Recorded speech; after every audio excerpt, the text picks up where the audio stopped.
Is Michael Chappell a man who has spent 30 years behind bars for a murder he did not commit? I think he just might be. What's really interesting is that at the time of this murder, Michael Chappell was a Gwinnett County, Georgia police officer. He was also a decorated military veteran, not the type you would see running out to murder somebody over $7,000. So Emma Jean Thompson was found dead in her car back in April of 1993. So there was a bad storm that day, and she had pulled off the road to get out of that storm. And several witnesses testified that they saw a police car pull in behind her. She had her purse with her with $7,000 in it. That purse went missing and was never found. Now, Mr. Chappell knew Emma Jean Thompson because he had responded to her house over a burglary before. He says he feels bad that he should have protected her more, but he did not kill her. And I believe he didn't.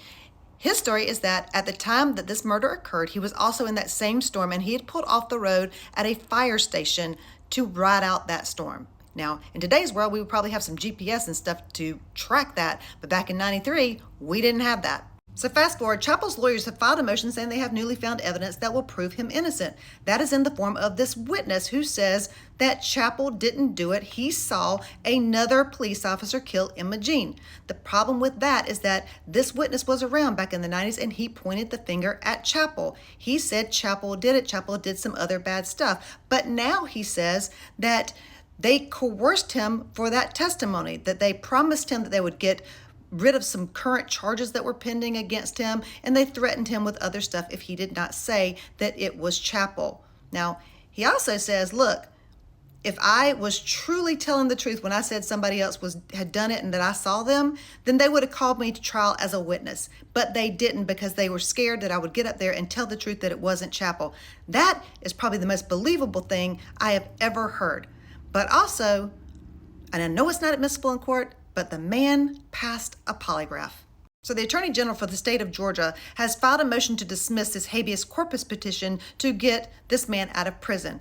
And a hearing was held on Tuesday. And at that hearing, the former DA who tried this case actually testified, yeah, no, I didn't call that guy as a witness. Okay, that's another feather in the cap of the man's credibility. The state is arguing that because this witness gave a statement back in 1994, that this is not newly found evidence, as is required for a petition for habeas corpus.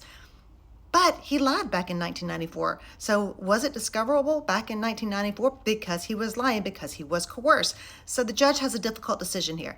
I think it's new evidence as of 2022 when he signed the affidavit saying that Michael Chappell didn't do it. Hopefully this man, who is more than likely innocent, gets out of prison after 30 years.